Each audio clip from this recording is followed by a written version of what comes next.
കാത്തിരുന്ന് സിനിമാ നടൻ ദിലീപിനെ ചൊല്ലിയുള്ള കേസിൻ്റെ വിധി വന്നു. കീഴ്ക്കോടതിയുടെ വിധിയാണ്.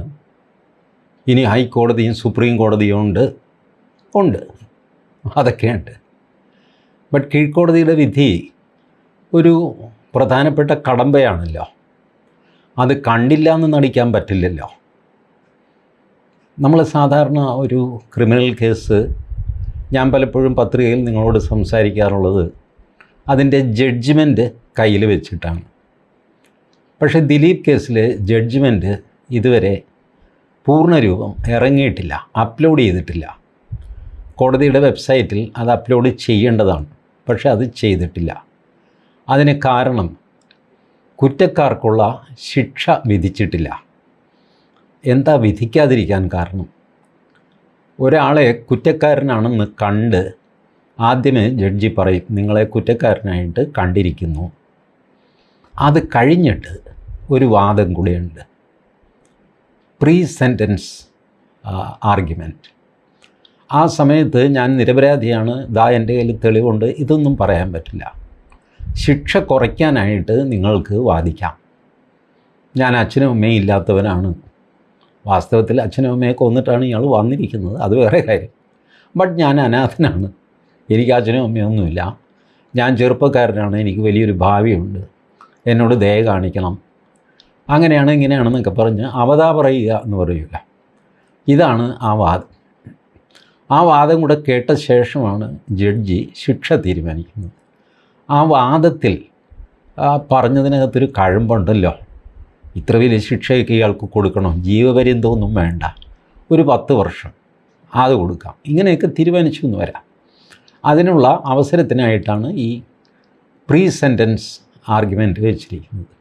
ഇതും കൂടെ കഴിഞ്ഞിട്ടാണ് ജഡ്ജി വിധി പറയുന്നത്. ഫൈനൽ വിധി പറഞ്ഞു കഴിഞ്ഞിട്ടാണ് ഇത് അപ്ലോഡ് ചെയ്യുന്നത് വെബ്സൈറ്റിൽ. അപ്പോഴേ നമ്മളെപ്പോലുള്ള സാധാരണക്കാർക്ക് ഇത് വായിക്കാൻ പറ്റുള്ളൂ, വക്കീലന്മാർക്കും അപ്പോഴേ പറയാൻ പറ്റുള്ളൂ. ഓപ്പറേറ്റിംഗ് പാർട്ട് മാത്രം ഈ തുറന്ന കോടതിയിൽ പ്രസ്താവിക്കും, ബാക്കി ഡീറ്റെയിൽ ജഡ്ജ്മെൻറ്റ് അപ്ലോഡ് ചെയ്യും. ഇതാണ് ഇതിൻ്റെ പ്രക്രിയ. 12-ാം തീയതിക്കാണ് ഇനി കേസ് വെച്ചിരിക്കുന്നത്. അന്നാണ് ഈ ശിക്ഷ ഇളവ് ചെയ്യുകയോ പിടിക്കുകയോ ഒക്കെ ചെയ്യേണ്ട ആ വാദം നടക്കുന്നത് 12-ാം തീയതിയാണ്. 12-ാം തീയതി വൈകുന്നേരം തന്നെ അവർ ശിക്ഷ പ്രഖ്യാപിച്ച് വിധി അപ്ലോഡ് ചെയ്തു എന്ന് വരാം. അതല്ലെങ്കിൽ അത് വേറൊരു ദിവസത്തേക്ക് മാറ്റി വെച്ചു എന്നും വരാം. ചുരുക്കി പറഞ്ഞ് 12-ാം തീയതി വൈകുന്നേരം മുതൽ ഏതെങ്കിലും ഒരു ദിവസം വൈകുന്നേരമായിരിക്കും ഈ ജഡ്ജ്മെൻറ്റ് അപ്ലോഡ് ചെയ്യാൻ പോകുന്നത്. അപ്പോൾ ഇപ്പോൾ പിന്നെ ഞാൻ നിങ്ങളോട് സംസാരിക്കുന്നതിൻ്റെ മര്യാദ എന്താ? വല്ലാത്ത കോലാഹലം നടക്കുന്നു ആ ജഡ്ജ്മെൻറ്റിനെ ചൊല്ലി. അതുകൊണ്ട് ചില കാര്യങ്ങൾ നിങ്ങളോട് പറയാം എന്ന് ഞാൻ വിചാരിച്ചു. ഞാൻ ജഡ്ജ്മെൻറ്റ് കണ്ടിട്ടില്ല, സാക്ഷികൾ ആരൊക്കെയാണെന്ന് അറിയില്ല. ടി വിയിലും പത്രത്തിലുമൊക്കെ കൂടി നിങ്ങൾക്കുള്ള ഒരു വിവരമുണ്ടല്ലോ, അത്രയേ എനിക്കും ഇതിനെപ്പറ്റി അറിയാവുള്ളൂ. ബട്ട് ഒരു ക്രിമിനൽ കേസിൽ നമ്മൾ ആ വിധി ശരിയാണെന്നും തെറ്റാണെന്നും ഒക്കെ വാദിക്കാറുണ്ട്. എന്തുകൊണ്ടാണ്? ഒരു കേസ്, വിവാദമായ ഒരു കേസ്, നമുക്കതിൽ പ്രത്യേകിച്ച് സ്റ്റേക്കൊന്നുമില്ല. നമ്മളാരും സിനിമാ നടന്മാരോ നടിമാരോ ഒന്നുമല്ല, നമ്മളിതൊന്നും കണ്ടിട്ടില്ല, കേട്ടിട്ടില്ല. എന്നാലും ടി വിയിൽ ഈ ബഹളം നടക്കുകയും പത്രങ്ങളിൽ ഈ ബഹളം നടക്കുകയൊക്കെ ചെയ്യുമ്പോൾ നമുക്കിതിൽ ഒരു ആകാംക്ഷ തോന്നും, എന്താ ഈ സാധനം നോക്കാമെന്ന് വിചാരിച്ച് വായിച്ചൊക്കെ നോക്കിയിട്ട് നമ്മളുടെ ഉള്ളിലുള്ള ഒരു ഇൻറ്റ്യൂഷൻ, നമ്മളുടെ മനസ്സാക്ഷി ഒരു ഉത്തരം നമ്മളോട് പറയും, ഇന്ന ആൾ കുറ്റക്കാരനാണ്, മറ്റേ ആൾ അയാൾ പാവം, അയാളിത് ചെയ്ത് കാണാൻ വഴിയില്ല, ഇങ്ങനെയൊക്കെ തോന്നും. ഈ തോന്നലിനെ ഈ ടി വിക്കാരും പത്രക്കാരും ഒക്കെ കൂടെ അങ്ങ് മൂടിക്കളയും. ഒരുപാട് ആർഗ്യുമെൻറ്റ്സും ബഹളവും സംഗതിയൊക്കെ വന്നിട്ട് നമ്മൾ ഇൻറ്റ്യൂഷനിൽ നിന്ന് കൺഫ്യൂഷനിലേക്ക് പോകും. പിന്നെ നമ്മൾ വെയിറ്റ് ചെയ്യും, ഇടയ്ക്കിടയ്ക്ക് ഇത് ഓർക്കും. ടി വിയിൽ ഇത് വരുമ്പോൾ നമ്മളും ഇത് കഴിഞ്ഞില്ലേ ഇതുവരെ എന്നൊക്കെ പറഞ്ഞു. അത് കഴിയുമ്പോൾ നമ്മൾ ടി വിക്കാർ വിട്ട് കഴിയുമ്പോൾ നമ്മളും വിടും. നമുക്കെന്താ, ഒരു കേസും ഇത് ആലോചിച്ചുകൊണ്ടിരിക്കലാണോ നമുക്ക് ജോലി? അപ്പോൾ ഇന്നിപ്പോൾ ഈ ബഹളം വീണ്ടും തുടങ്ങി. അതുകൊണ്ട് ഞാനും നിങ്ങളോട് ചില കാര്യങ്ങൾ പറയാം എന്ന് വിചാരിച്ചു. അത് സാമാന്യ ബുദ്ധിയിൽപ്പെട്ട ഒരു ചോദ്യമാണ് പ്രാഥമികമായിട്ട്. ഇപ്പോൾ ദിലീപ് എന്ന നടൻ ഒരാളെ വിളിച്ച് പറയുന്നു, ദാ ഇന്ന നടിയെ താൻ ബലാത്സംഗം ചെയ്യണം, എന്നിട്ട് അതിൻ്റെ വീഡിയോ എടുത്തിട്ട് എനിക്ക് അയച്ചു തരണം എന്ന് പറയുന്നു. അയാൾ ഏറ്റു എന്ന് പറയുന്നു. അതിന് 1.5 കോടിയോ 3 കോടിയോ 3.5 കോടിയോ ഇങ്ങനെ ഓരോരുത്തർ മനോധർമ്മം പോലെ കോടികൾ പറയുന്നുണ്ട്. അപ്പോൾ ഇങ്ങനെ ചെയ്തു എന്നാണ് കേസ്. ഈ പറഞ്ഞതനുസരിച്ച് അയാൾ പോയി ഈ നടിയെ ബലാത്സംഗം ചെയ്യുകയും വേറെ ആരാണ്ടൊക്കെ കൂട്ടത്തിൽ, അത് ഇന്നാണ് അറിയുന്നത് കേട്ടോ, കൂട്ടബലാത്സംഗമായിരുന്നു പോലും അത് ഞാനിതുവരെ കേട്ടിരുന്നില്ല അഥവാ ശ്രദ്ധിച്ചിരുന്നില്ല. എൻ്റെ കുറ്റമാണ്. ഒരാൾ ബലാത്സംഗം ചെയ്തു എന്നുള്ളതായിരുന്നു എൻ്റെ ധാരണ. മറ്റുള്ളവർ വണ്ടി ഓടിക്കുകയും ഇതിൻ്റെ വീഡിയോ എടുക്കുക എന്തൊക്കെ ചെയ്ത് എന്ത് വാങ്ങിക്കോട്ടെ, കൂട്ടബലാത്സംഗമെങ്കിൽ അങ്ങനെ. അപ്പോൾ കൂട്ടബലാത്സംഗം ചെയ്ത് അതിൻ്റെ വീഡിയോ എടുത്തിട്ട് ദിലീപിന് അയച്ചു കൊടുത്തു. ഇതാണ് കേസ്. അപ്പോൾ ഇങ്ങനെ ഒരു ആവശ്യം ദിലീപ് പറയണമെങ്കിൽ എന്തായിരിക്കും അതിൻ്റെ പ്രകോപനം? എന്താ പ്രകോപനമായിട്ട് ഇവർ പറയുന്നത്? ദിലീപ് എൻ്റെ ഭാര്യ മഞ്ജു വാര്യർ, അവരും പ്രശസ്തയായ സിനിമാ നടിയാണ്. ഇതിനിടയ്ക്ക് ദിലീപും കാവ്യ മാധവൻ എന്ന നടിയുമായിട്ട് അടുപ്പത്തിലാകുന്നു. ഈ കല്യാണം ഒഴിഞ്ഞിട്ടില്ല, വിവാഹമോചനം നടന്നിട്ടില്ല അതിന് മുമ്പ് തന്നെ. അപ്പോൾ അടുപ്പത്തിലൊക്കെയായി. ഏതായാലും ഇത് വഷളാകും, വിവാഹമോചനം നടക്കും എന്നുള്ള സ്ഥിതിയാണ്. ഈ സമയത്ത് ഈ പറയപ്പെട്ട നടി മഞ്ജു വാര്യരോട് പോയി പറയുന്നു, ദേ ഇങ്ങനെ നിങ്ങളുടെ ഭർത്താവും മറ്റേ സിനിമാ നടിയും തമ്മിൽ അടുപ്പത്തിലാണ് കേട്ടോ, അവർ ആ കൂടെ പ്രശ്നം ഉണ്ടായിക്കൊണ്ടിരിക്കുകയാണ്, നിങ്ങളിതൊന്നും അറിയുന്നില്ലേ എന്നൊക്കെ പറഞ്ഞ് ഏഷണി പറഞ്ഞു പോലും. അപ്പോൾ അതേ തുടർന്ന് എന്തുവാകട്ടെ, ഇവരുടെ ഓൾറെഡി വഷളായി നിന്ന ബന്ധം അത് വിവാഹമോചനത്തിലെത്തി. ഇങ്ങനെ ഏഷണി പറഞ്ഞതിൻ്റെ പ്രതികാരമായിട്ടാണ് ദിലീപ് ഇത് ചെയ്യിച്ചത് എന്ന് പറയുന്നു. ഇത് മനസ്സിലാക്കാൻ ബുദ്ധിമുട്ടുള്ളൊരു കാര്യമാണ്. നോക്കൂ, തകർന്നുകൊണ്ടിരിക്കുന്ന ഒരു വിവാഹബന്ധം, അത് തകരാനുള്ള കാരണം ദിലീപിൻ്റെ അബദ്ധസഞ്ചാരമാണ്, അല്ലെങ്കിൽ ഇല്ലീഗൽ റിലേഷൻഷിപ്പാണ്. ഇല്ലീഗൽ എന്നല്ല, ഇല്ലെജിറ്റിമേറ്റ് എന്ന് വേണം. ഇപ്പോൾ ഇല്ലീഗലല്ല അപ്പോൾ അത്, ഞാൻ പഴയ റിക്വേഷൻ വെച്ച് പറഞ്ഞു പോയത്. ഇല്ലെജിറ്റിമേറ്റായ ഒരു റിലേഷൻ ഭർത്താവിൻ്റെ, അത് ഭാര്യ അറിയുന്നു. പക്ഷേ വിവാഹമോചനം അതുകൊണ്ട് മാത്രമാണോ? അല്ല, അതിനു മുമ്പ് തന്നെ അവർ അകൽച്ചയൊക്കെ തുടങ്ങിയിരുന്നു. അപ്പോൾ ഇതിൽ ഒരാൾ ഈ പൊട്ടാനിരുന്ന ബോംബ് നേരത്തെ പൊട്ടിച്ചു എന്നുള്ള കുറ്റത്തിന് ഇത്ര വലിയ ഒരു പ്രതികാരമൊക്കെ ആരെങ്കിലും ഡിസൈൻ ചെയ്യുമോ? കൂടി വന്നാൽ കണ്ടു പറയും, അല്ലെങ്കിൽ ഫോൺ ചെയ്തിട്ട് പറയും, തനിക്കെന്താടോ ഇതൊക്കെ പറഞ്ഞുകൊണ്ട് നടക്കാൻ കാര്യം, താനാരാ എൻ്റെ ഭാര്യ എടുത്ത് അതും ഇതുമൊക്കെ പറഞ്ഞു കൊടുക്കാൻ എന്നൊക്കെ ചോദിച്ച് തട്ടിക്കയറും. സിനിമാക്കാരല്ല, ദിവസവും കാണുന്നവരാണ്. അപ്പോൾ അവിടെ ഇവിടെ അല്ലെങ്കിൽ 3-4 പേരോടൊക്കെ പറയും, ഇയാളിങ്ങനെയൊക്കെ ചെയ്തു, എൻ്റെ ഭാര്യയോട് വേണ്ടാത്തതൊക്കെ പറഞ്ഞു കൊടുത്തു, ഞാൻ കാണിച്ചു തരാമെന്നൊക്കെ പറഞ്ഞ് ഇങ്ങനെ ഇതൊക്കെ പറയും. ഇതിൽ കവിഞ്ഞ് എന്താ ഇതിനകത്ത് സംഗതിയുള്ളത്? ഈ ബലാത്സംഗം ചെയ്തിട്ട് അതിൻ്റെ വീഡിയോ കൊണ്ടുപോകാമെന്ന് പറഞ്ഞ് കൊട്ടേഷൻ കൊടുക്കാനും മാത്രം എന്തു മഹാപാതകമാണ് ഈ നടി ചെയ്തത്? ഒന്നും ചെയ്തിട്ടില്ല. അപ്പോൾ ഇത്ര ഡിസ്പ്രപ്പോർഷനേറ്റായിട്ട് ഒരു മനുഷ്യൻ ആക്ട് ചെയ്യുമോ? സാമാന്യ ബുദ്ധിക്ക് നിരക്കുന്നില്ല. ഇപ്പോൾ ദിലീപ് എന്ന നടൻ മലയാള സിനിമയിൽ സാമാന്യം വലിയ സ്ഥാനമുള്ള ആളാണ്. ആ സ്ഥാനം കളഞ്ഞു കുളിച്ച് എന്തും വരട്ടെ, ഈ തെമ്മാടിത്തരം കാണിച്ചിട്ട് ബാക്കി കാര്യം എന്നൊരാൾ തീരുമാനിക്കുമോ? അങ്ങനെ തീരുമാനിക്കാനുള്ള സാഹചര്യമില്ല. കാരണം ഓൾറെഡി ഭാര്യയെ വിവാഹമോചനം നടത്താനിരിക്കുകയാണ്. അതിൻ്റെ കൂടെ ഒരാൾ ഏഷണിയും കൂടെ പറഞ്ഞു കഴിഞ്ഞാൽ എന്താ ഇത്ര വലിയ സംഗതി? സാമാന്യ ബുദ്ധിക്ക് നിങ്ങൾ ആലോചിച്ച് നോക്ക്. ഒരാൾ ഇങ്ങനെയൊക്കെ ചെയ്യും, തൻ്റെ കരിയറും തൻ്റെ റെപ്യൂട്ടേഷനും എല്ലാം കുഴപ്പത്തിലായേക്കാവുന്ന ഒരു പരിപാടിക്ക് അയാൾ ഇറങ്ങി തിരിക്കുമോ? എനിക്ക് തോന്നുന്നില്ല. അവിടെയാണ് ആദ്യമായിട്ട് എനിക്ക് സംശയം തോന്നിയത്. കാരണം തീരെ ഫ്രിവലസ്സായ ചെറിയൊരു കാര്യം, ഒരു ഏഷണി പറച്ചിൽ അല്ലെങ്കിൽ ഒരു പരദൂഷണം പറച്ചിൽ, അതിന് ശിക്ഷയായിട്ട് ബലാത്സംഗം ചെയ്ത് വീഡിയോ മേടിച്ചെടുക്കുക എന്ന് പറയുന്നൊരു പ്രക്രിയ, അതിന് കോടികൾ മുടക്കുക, എന്താ പോയത്? അപ്പോൾ അത് വിശ്വസിക്കാൻ പ്രയാസമാണ്. അതുകൊണ്ട് തുടക്കത്തിൽ തന്നെ ദിലീപ് നിരപരാധിയാണ് എന്നുള്ള ഒരു തോന്നൽ എനിക്കും ഉണ്ടായി. നമുക്ക് എല്ലാവർക്കും ഒരു കേസിനെ പറ്റി പലവിധ തോന്നലുണ്ടാകും. ഇയാൾ കുറ്റക്കാരനാണ്, അല്ല, ഇയാൾ മാത്രമല്ല മറ്റേയാളും കുറ്റക്കാരനാണ്. ചിലർ പറയും അയാൾ കുഴപ്പമൊന്നുമില്ല, ഇയാൾ ഈ ഒറ്റ ഒരുത്തനായതിൻ്റെ പിന്നിൽ, ഇങ്ങനെയൊക്കെ നമുക്ക് തോന്നുമല്ല. നിങ്ങൾക്കിതുപോലെ പലർക്കും തോന്നിയതുപോലെ എനിക്കും തോന്നി. എൻ്റെ തോന്നലാണ് ഞാൻ ഈ ഷെയർ ചെയ്യുന്നത്. സാമാന്യ ബുദ്ധിക്ക് നിരക്കാത്ത ഒരു അലിഗേഷനാണ്. ഈ അലിഗേഷൻ വന്നു കഴിഞ്ഞിട്ട് ഇതിന് അനുകൂലമായ തെളിവുകൾ അന്വേഷിക്കുകയായിരുന്നു പോലീസ് ചെയ്തുകൊണ്ടിരുന്നത്. അത് നമ്മളുടെ നേരത്തെ സ്റ്റേറ്റ് പോലീസ് ചീഫായിരുന്ന ആ സമയത്ത് ഈ കേസിൻ്റെ അന്വേഷണം നടക്കുമ്പോൾ ബ്രീഫ്ലി 2 മാസമോ മറ്റോ സ്റ്റേറ്റ് പോലീസ് ചീഫായിരുന്ന ഡോക്ടർ ടി പി സെൻകുമാർ ഇന്നലെ ഒരു ഫേസ്ബുക്ക് പോസ്റ്റ് ഇട്ട് അതിൽ അദ്ദേഹം പറയുന്നു, ദിലീപിനെ പിടിച്ചു കഴിഞ്ഞിട്ട് ഉണ്ടാക്കിയ സ്റ്റോറിക്ക് അനുകൂലമായ തെളിവുകൾ അന്വേഷിക്കുകയായിരുന്നു പോലീസ്. തെളിവുള്ളതുകൊണ്ട് ദിലീപിനെ അറസ്റ്റ് ചെയ്തതല്ല, അറസ്റ്റ് ചെയ്ത് കഴിഞ്ഞിട്ട് തെളിവ് അന്വേഷിക്കുകയായിരുന്നു. അത് സാഹചര്യം വെച്ച് നോക്കിക്കഴിഞ്ഞാൽ, അദ്ദേഹം ഇരുന്ന പദവിയും നോക്കിക്കഴിഞ്ഞാൽ ശരിയാണ്. അദ്ദേഹം ഒരു 2 മാസമേ ആ പദവിയിൽ ഇരുന്നുള്ളൂ. അതുകൊണ്ട് അദ്ദേഹത്തിന് ഇതിൽ ഇടപെടാനോ ഈ ഇൻവെസ്റ്റിഗേഷൻ ശരിയായ രീതിയിൽ അല്ല എന്ന് പറഞ്ഞിട്ട് ആൾക്കാരെ മാറ്റാനോ ശാസിക്കാനോ ഒന്നും ചെയ്യാൻ സാധിച്ചില്ല.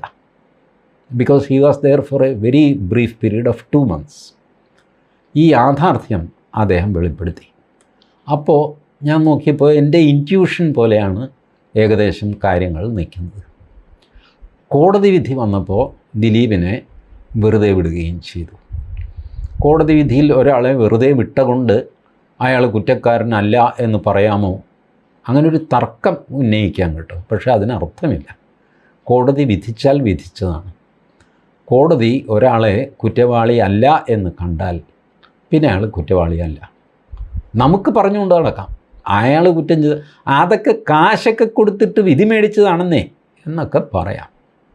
ബട്ട് വിധിച്ചത് തന്നെയാണ്. കാശ് വാങ്ങിച്ച് വിധി കൊടുക്കുന്ന ജഡ്ജിമാരില്ലേ? ഉണ്ട്. കാശ് വാങ്ങിച്ച് വിധി കൊടുക്കുന്ന ജഡ്ജിമാരുണ്ട്. അവരിൽ ചിലരൊക്കെ പിടിക്കപ്പെട്ടിട്ടുണ്ട്. ജഡ്ജിമാരെല്ലാം പുണ്യവാളന്മാരൊന്നുമല്ല, രാജാ ഹരിശ്ചന്ദ്രന്മാരുമല്ല. അതുകൊണ്ട് അങ്ങനെയും കുറച്ച് പേർക്ക് വാദിക്കാം എന്നേ ഉള്ളൂ. പക്ഷെ പ്രയോജനമില്ല. ദിലീപ് കുറ്റക്കാരനല്ല എന്ന് കോടതി കണ്ടു. ഇനി അടുത്ത വാദമുണ്ട്. ദിലീപ് നിരപരാധിയോ നിഷ്കളങ്കനോ ആണെന്ന് കോടതി പറഞ്ഞിട്ടില്ല. ഇല്ല, പറയില്ല. ഈ ജഡ്ജ്മെൻറ്റ് വരുന്നതിന് മുമ്പേ ഞാൻ പറയാം. Mister Dileep alias Gopalakrishnan is an innocent man. ഇത് കോടതി പറയില്ല. ഹീ ഈസ് ഇന്നസെൻ്റ് എന്ന് പറയില്ല. കാരണം കോടതി സ്വഭാവ സർട്ടിഫിക്കറ്റ് കൊടുക്കുന്ന ഒരു സ്ഥാപനമല്ല. കോടതി ഇത്രയേ പറയുള്ളൂ, പ്രോസിക്യൂഷൻ ഉന്നയിച്ച കുറ്റം തെളിയിക്കാൻ, സംശയാതീതമായിട്ട് തെളിയിക്കാൻ പ്രോസിക്യൂഷൻ പരാജയപ്പെട്ടു. അതിനാൽ പ്രതി ശ്രീ ദിലീപ് അഥവാ ഗോപാലകൃഷ്ണനെ വെറുതെ വിടുന്നു. ഇങ്ങനെ കോടതി എഴുതുള്ളൂ. എല്ലാ കോടതികളും ഇങ്ങനെയാണ് എഴുതുന്നത്. കുറ്റം തെളിയിക്കാൻ പ്രോസിക്യൂഷൻ പരാജയപ്പെട്ടതിനാൽ പ്രതിയെ വെറുതെ വിടുന്നു എന്ന് മാത്രമേ അവരെഴുതുകയുള്ളൂ. അല്ലാതെ പ്രതി നിഷ്കളങ്കനാണ്, നിരപരാധിയാണ്, രാജാ ഹരിശ്ചന്ദ്രൻ്റെ അനിയനാണ്, ഇങ്ങനെ ഒന്നും കോടതികൾ എഴുതുകയില്ല. അതുകൊണ്ട് ദിലീപിൻ്റെ കാര്യത്തിൽ ഇങ്ങനെ എഴുതിയില്ലല്ലോ എന്നൊക്കെ പറഞ്ഞിട്ട് ആർഗ്യൂ ചെയ്യുന്നതിൽ ഒരു ആർഗ്യുമെൻ്റാണ് കേട്ടോ. പക്ഷേ കഴമ്പില്ല. അങ്ങനെ ആർഗ്യൂ ചെയ്തിട്ട് കാര്യമില്ല. നമുക്ക് നിതാന്തമായിട്ട് ഒരാൾ നിഷ്കളങ്കനാണെന്നും വാദിക്കാം, കുറ്റവാളിയാണെന്നും വാദിക്കാം. നേരം വെളുക്കെ വൈകുന്നേരം വരെ ഇരുന്ന് തർക്കിക്കാം. ബട്ട് ഈ തർക്കത്തിന് തീർപ്പ് കൽപ്പിക്കുന്നതാരാ? കോടതിയാണ്. കോടതി വിധി വന്നു കഴിഞ്ഞാൽ പിന്നെ അത് അംഗീകരിക്കുക എന്നുള്ളതേ മാർഗമുള്ളൂ. കോടതി വിധിയെ നമുക്ക് വിമർശിക്കാമോ? തീർച്ചയായിട്ടും വിമർശിക്കാം. ത്രെഡ് വിമർശിക്കാം. ഓരോ ലൈൻ എടുത്തിട്ട് നമുക്ക് വിമർശിക്കാം. ഇതിങ്ങനെ ആയിരുന്നില്ല കോടതി എഴുതേണ്ടിയിരുന്നത്, ഇതിങ്ങനെയല്ല, ഇതുപോലത്തെ ഒരു സിമിലർ കേസ് സുപ്രീം കോടതി ഇങ്ങനെ വിധിച്ചിട്ടുണ്ട്, അതിനാൽ ഇത് ശരിയല്ല എന്നൊക്കെ പറഞ്ഞ് തർക്കിക്കാം. പക്ഷേ അപ്പോഴും ആ വിധി നിലനിൽക്കും. അതിനെ മറികടക്കാൻ എന്താ മാർഗം? അപ്പീലുമായിട്ട് ഹൈക്കോടതിയിൽ പോവുക. ഹൈക്കോടതി വിധിയും ഇങ്ങനെ തന്നെ വരികയാണെങ്കിലോ കുഴഞ്ഞു, പിന്നെ സുപ്രീം കോടതിയിൽ പോവാം. ബട്ട് ഹൈക്കോടതിയും സുപ്രീം കോടതിയും ഉണ്ടല്ലോ, അതുകൊണ്ട് ഇപ്പോൾ ദിലീപ് കേസിൽ നിന്ന് രക്ഷപ്പെട്ടത് ഒരു രക്ഷപ്പെടലല്ല എന്നൊക്കെ വാദിച്ചു കഴിഞ്ഞാൽ കഷ്ടമാണ്. അങ്ങനെ ചിലരൊക്കെ വാദിക്കുന്നത് ഞാൻ കണ്ടു. ഞാൻ ഈ കേരളത്തിൽ മാധ്യമങ്ങൾ വിചാരണ നടത്തിക്കൊണ്ടിരുന്ന ഒരു കേസാണല്ലോ ദിലീപിൻ്റെ. നമ്മൾ എന്തൊക്കെ പറഞ്ഞു കഴിഞ്ഞാലും ഒരു സത്യമുണ്ട്. കേരളത്തിലെ മാധ്യമങ്ങളെല്ലാം തന്നെ ദിലീപിന് എതിരായിട്ട് ക്യാമ്പയിൻ നടത്തിക്കൊണ്ടിരുന്നു. നടിയുമായിട്ട് അടുപ്പമുള്ളവർ അവൾക്കൊപ്പം എന്നൊക്കെ പറഞ്ഞ് ക്യാമ്പയിൻ നടത്തുന്നതിൽ തെറ്റൊന്നുമില്ല. പക്ഷേ മാധ്യമങ്ങൾ ഇത്ര നഗ്നമായിട്ട്, ഇത്ര ബ്ലേറ്റൻ്റായിട്ട് ഒരു ആളിനെ ടാർഗറ്റ് ചെയ്ത് ഒരു ക്യാമ്പയിൻ നടത്തിയത് ഒട്ടും ശരിയല്ല. ഇത് ഞാൻ ഇതിനു മുമ്പും ചൂണ്ടിക്കാണിച്ചിരുന്നു. Don't target. ഒരു മനുഷ്യനെ വളഞ്ഞിട്ട് മാധ്യമങ്ങൾ ആക്രമിക്കുന്നത് എന്തിൻ്റെ അടിസ്ഥാനത്തിലാണ്? മാധ്യമങ്ങൾ എന്തെങ്കിലും ഒന്ന് കിട്ടിക്കഴിഞ്ഞാൽ അത് തെളിവാണെന്ന് അവർ തീരുമാനിച്ചിട്ട് അവരങ്ങോട്ട് ക്യാമ്പയിൻ തുടങ്ങുകയാണ്. ഫോർ എക്സാമ്പിൾ ഞാൻ പറയാം. ദിലീപ് ആദ്യം പറഞ്ഞു എനിക്ക് പൾസർ സുനിയെ അറിയില്ല എന്ന് പറഞ്ഞു. അപ്പോൾ ദിലീപിൻ്റെ ഷൂട്ടിംഗ് നടക്കുന്ന സ്ഥലത്ത് പൾസർ സുനിയും കൂടെ നിൽക്കുന്നതിൻ്റെ ഫോട്ടോ പുറത്തു വന്നു. ദിലീപ് കള്ളം പറഞ്ഞു. ദിലീപ് പറഞ്ഞു അല്ല, അത് ഞാൻ ഷൂട്ടിങ്ങിൽ നിൽക്കുമ്പോൾ അവിടെ ആരെങ്കിലുമൊക്കെ അടുത്ത അയൽവക്കത്ത് നിൽക്കുമ്പോൾ ഞാൻ എന്ത് ചെയ്യാനാ എന്ന് പറഞ്ഞു. അപ്പോഴാണ് ദിലീപ് പൾസർ സുനിയുടെ തോളത്ത് കൈവച്ച് സംസാരിക്കുന്നൊരു ചിത്രം വന്നു പോലും. ആ ചിത്രം ഞാൻ കണ്ടില്ല. ഇനി വന്നു ശരി. അപ്പോൾ ദിലീപ് കള്ളം പറഞ്ഞു. ശരി, ഇതിന്ന് ആകെ തെളിയുന്നത് ദിലീപ് ഒരു കള്ളം പറഞ്ഞു എന്ന് മാത്രമാണ്. ദിലീപ് കൊട്ടേഷൻ കൊടുത്തു എന്ന് തെളിയുന്നില്ല. ഇതാണ് ഈ ക്രിമിനൽ കേസും നമ്മളുടെ സാമാന്യ യുക്തിയും തമ്മിലുള്ള ഒരു വ്യത്യാസം വരുന്നത് ഇവിടെയാണ്. സാമാന്യ യുക്തി പലപ്പോഴും ഛലത്തിൽ പെട്ടുപോകും. ഛലം എന്ന് പറയും സംസ്കൃതത്തിൽ. അതായത് വാദം, ജൽപ്പം, ഛലം, വിതണ്ഡ, ഇങ്ങനെ 4 തരമാണ് കോടതിയിലെ വാദങ്ങൾ നമ്മുടെ സംസ്കൃതത്തിൽ തിരിച്ചിരിക്കുന്നത്. ജൽപ്പവും ഛലവും ഏകദേശം ഒരുപോലെ ആണ്. ഛലം പച്ചക്കള്ളമാണ്. ജൽപ്പം നിങ്ങളെ തെറ്റിദ്ധരിപ്പിക്കുന്ന ഒരു ഏർപ്പാടാണ്. ഇപ്പോൾ ഇന്ത്യൻ നാഷണൽ കോൺഗ്രസ് സ്ഥാപിക്കുമ്പോൾ മോട്ടിലാൽ നെഹ്റുവിന് വയസ്സ് 13 എന്ന് ഞാൻ പറഞ്ഞു എന്ന് വയ്ക്കുക. നിങ്ങളിൽ കുറച്ച് പേരെങ്കിലും ധരിക്കും 13 വയസ്സുള്ളപ്പോൾ മോട്ടിലാൽ നെഹ്റുവാണ് ഇന്ത്യൻ നാഷണൽ കോൺഗ്രസ് സ്ഥാപിച്ചത് എന്ന് ധരിക്കും, ഇല്ലേ? ധരിക്കും. പക്ഷെ ഞാനങ്ങനെ പറഞ്ഞിട്ടുണ്ടോ? ഇല്ല. ഇന്ത്യൻ നാഷണൽ കോൺഗ്രസ് സ്ഥാപിക്കുമ്പോൾ മോട്ടിലാൽ നെഹ്റുവിന് 13 വയസ്സെന്നേ ഞാൻ പറഞ്ഞിട്ടുള്ളൂ. ഈ 2 സംഭവങ്ങളും തമ്മിൽ ബന്ധപ്പെടുത്തിയത് നിങ്ങളാണ്, ഞാനല്ല. മനസ്സിലാവുന്നുണ്ടോ? ഇതൊക്കെയാണ് ഇതിൻ്റെ ട്രിക്ക്. അതുപോലെ പൾസർ സുനിയും ദിലീപും തമ്മിൽ പരിചയമില്ല എന്ന് ദിലീപ് പറഞ്ഞു. പരിചയമുണ്ടെന്ന് ഫോട്ടോ വെച്ച് തെളിയിച്ചു. അതിന്ന് തെളിയുന്നത് എന്താ? ദിലീപ് ഒരു നുണ പറഞ്ഞു എന്ന് മാത്രമാണ്. ദിലീപ് കൊട്ടേഷൻ കൊടുത്തു എന്ന് തെളിയുന്നില്ല. അത് നമ്മൾ മനസ്സിൽ അപ്പോൾ ഇവർ തമ്മിൽ പരിചയമില്ല എന്ന് പറഞ്ഞു. എന്തിന് അങ്ങനൊരു നുണ പറഞ്ഞു? അപ്പോൾ ദിലീപ് അത് മറച്ചു വയ്ക്കാനല്ലേ? വെറും പരിഭ്രമം കൊണ്ട് മനുഷ്യർ നുണ പറയും. പരിഭ്രമിച്ച് പോയിട്ട് നുണ എൻ്റെ തലയിലാകുമോ ദൈവമേ എന്ന് വിചാരിച്ചിട്ട് എനിക്കൊന്നും അറിഞ്ഞുകൂടാ എന്ന് പറയും. ഇതൊക്കെ കോടതിയിൽ വന്നു കഴിയുമ്പോൾ ഇതിൻ്റെ നെക്സ്റ്റ് സ്റ്റെപ്പും കൂടെ തെളിയണ്ടേ? ഇവർ തമ്മിൽ പരിചയമുണ്ട്. ആ പരിചയത്തിന് ശേഷം ഇവർ ഇങ്ങനെ ഒരു കൃത്യം ചെയ്യാൻ കൊട്ടേഷൻ കൊടുത്തു. മറ്റേ ആളെടുത്തു, ഇത്ര രൂപ പറഞ്ഞു. അയ്യോ അത് കുറഞ്ഞു പോയല്ലോ ചേട്ടാ എന്ന് പറഞ്ഞു. എന്നാൽ പിന്നെ നീ പറയാമെന്ന് പറഞ്ഞു. എന്നാൽ 3 കോടി. ശരി, ഉറപ്പിച്ചു 3 കോടി. അപ്പോൾ കേസ് വന്നാലോ? ശരി, അതിന് 50 ലക്ഷം വേറെ, 3.5 ഉറപ്പിക്കട്ടെ. ഇങ്ങനെ പോകണം ഈ സാധനം. എങ്കിലേ കൊട്ടേഷൻ കൊടുത്തു എന്ന് വരുള്ളൂ. അല്ലാതെ 2 പേര് തമ്മിൽ പരിചയമുണ്ട്, ഫോട്ടോ എടുത്തു, എനിക്ക് അറിഞ്ഞുകൂടാന്ന് മറ്റേ ആൾ പറഞ്ഞു, പിന്നെ ഫോട്ടോ കാണിച്ചപ്പോൾ അറിയാമെന്ന് പറഞ്ഞു. ഇതുകൊണ്ടൊന്നും ഈ പറഞ്ഞ കൊട്ടേഷൻ തെളിയുന്നില്ല. അപ്പോൾ നമ്മളുടെ ഈ വികാര പാരവശ്യമുണ്ടല്ലോ, ടി വി ചാനലൊക്കെ കാണിക്കുന്നു, ബഹളം വെച്ച് അങ്ങോട്ടും ഇങ്ങോട്ടും വാടാ പോടാ കാണിച്ചു തരാം, നീ മറ്റവൻ്റെ നിന്ന് കാശ് മേടിച്ചതല്ലേ എന്നൊക്കെ പറഞ്ഞുള്ള ഈ ബഹളമൊന്നും കോടതിയിൽ വിലപ്പോവില്ല. കോടതിയിൽ ശാന്തമായ അന്തരീക്ഷത്തിലാണ് ഇതിൻ്റെ വാദം നടക്കുന്നത്. അപ്പോൾ കോടതിക്ക് പുറത്ത് ചാനൽ ജഡ്ജിമാർ നേരത്തെ തന്നെ ദിലീപിനെ കുറ്റക്കാരനാക്കി. ഞാൻ ചാനലിലെ പല ജഡ്ജിമാരെയും നോക്കി. ഇന്ന് ഞാൻ പ്രത്യേകം ശ്രദ്ധിച്ചത് മാതൃഭൂമിയിലെ അഭിലാഷ് മോഹനെയാണ്. അഭിലാഷ് മോഹനൻ രാവിലെ മുതൽ ഈ ജഡ്ജ്മെൻറ്റ് പ്രൊനൗൺസ് ചെയ്തത് മുതൽ വാർത്ത വായിക്കുന്നുണ്ട്. മുഖത്ത് ചോര തൊട്ടെടുക്കാനില്ല കേട്ടോ. വല്ലാതെ വിളറിയിരിക്കുന്നു അഭിലാഷ് മോഹനൻ്റെ മുഖം. എനിക്ക് തന്നെ സങ്കടം തോന്നി. പാവം, കുറേ കാലം ക്യാമ്പയിൻ നടത്തിയിട്ട് പരാജയപ്പെട്ടു പോയി. അപ്പോൾ അതിൻ്റെ ഒരു വിഷമം മുഖത്ത് കാണുന്നുണ്ട്. പുള്ളി വളരെ സങ്കടഭാവത്തിലാണ് ഈ വിവരങ്ങളൊക്കെ പറയുന്നത്.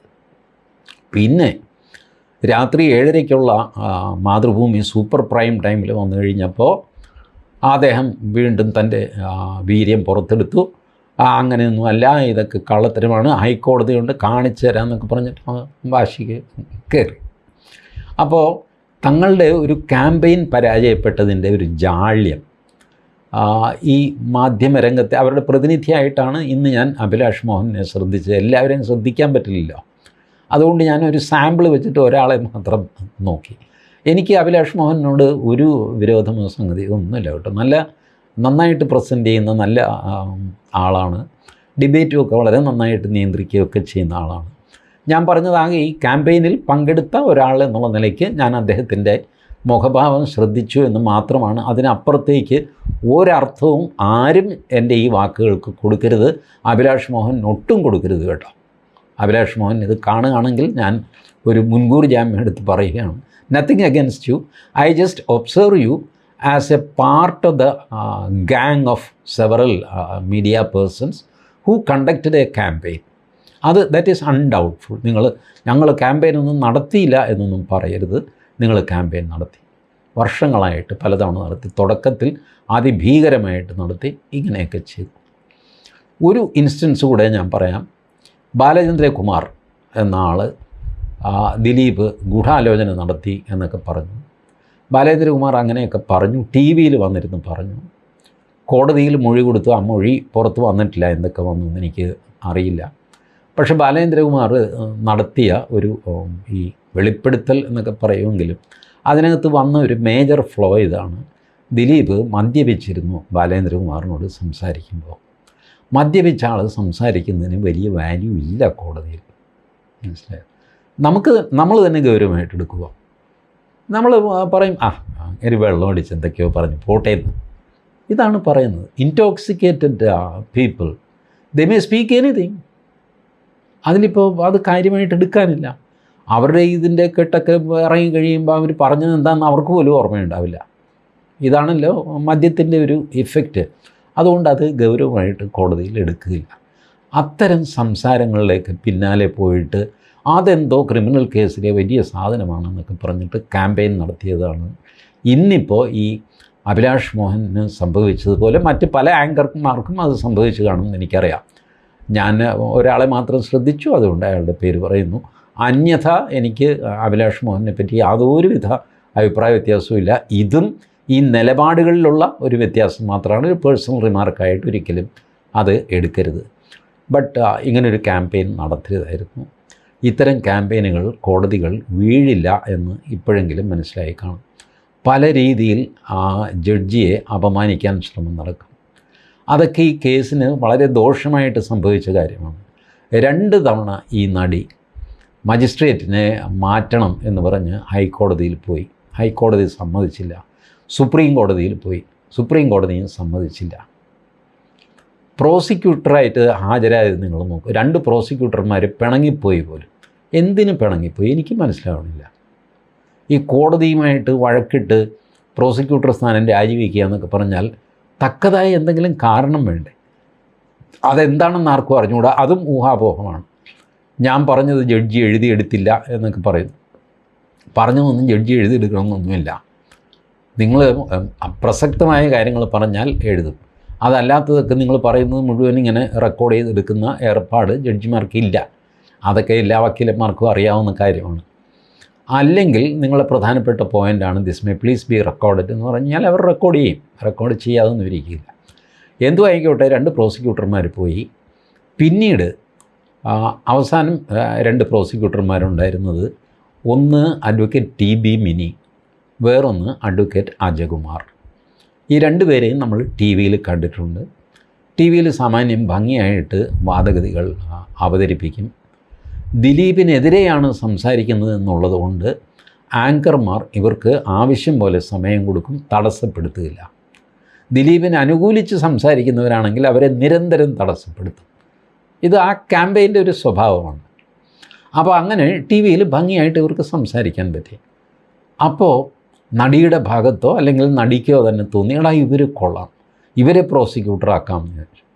ഇപ്പോൾ ടി വി ഡിബേറ്റിൽ ജയിക്കുക എന്ന് പറയുന്നത് വേറൊരു സ്കില്ലാണ്, കോടതിയിൽ ജയിക്കുന്നത് വേറെ സ്കില്ലാണ്.